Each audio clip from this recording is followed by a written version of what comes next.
Bonjour, Thierry Gandillot pour une page cinéma avec la bombe de la semaine. À part si vous avez vécu dans un igloo les 6 derniers jours avec des boules caisses dans les oreilles, vous ne pouvez pas ignorer que Guillaume Gallienne sort un film. Ça s'appelle Les garçons et Guillaume à table. Hashtag GGAT, 14 000 followers. Partout où il est passé, à Cannes, à Deauville, à Angoulême, j'en oublie, à Sarlat, la semaine dernière.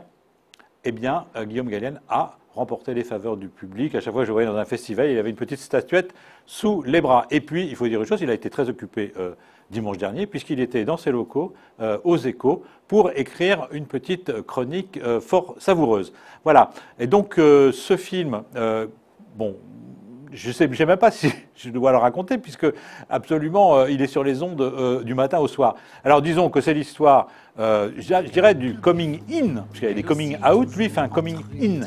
Tout le monde a toujours pensé qu'il était homosexuel. Sa mère l'a considéré comme une fille pendant toute son adolescence. En tout cas, il voulait faire tellement plaisir à sa mère qu'il acceptait un petit peu ce rôle.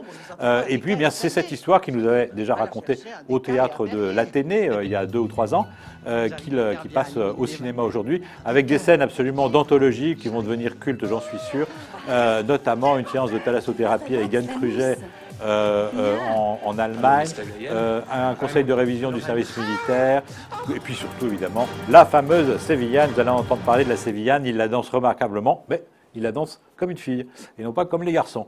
Voilà, et donc c'est à la fois extrêmement drôle, extrêmement cocasse évidemment, extrêmement brillant, mais c'est en même temps extrêmement touchant, c'est extrêmement émouvant. On voit ce garçon-là tout frisoté, tout palichon, qui essaye de faire plaisir à sa maman, et en même temps il ne sait pas trop bien, son père le regarde avec horreur quand il se déguise en Sissi impératrice. C'est absolument extraordinaire, c'est formidable. Moi j'ai quand même un petit reproche à faire, c'est que c'était une pièce de théâtre, et dans cette adaptation cinéma, il y a des allers-retours entre le cinéma, le théâtre, il y a des voix off, et parfois ça nous fait un petit peu sortir du film. Ces allers-retours sont un petit peu perturbants. Cela dit, il joue le rôle, son propre rôle, mais aussi le rôle de sa mère. Et ça, c'est tout à fait remarquable. Monsieur le sociétaire de la Comédie Française, bravo. Et maintenant, à table.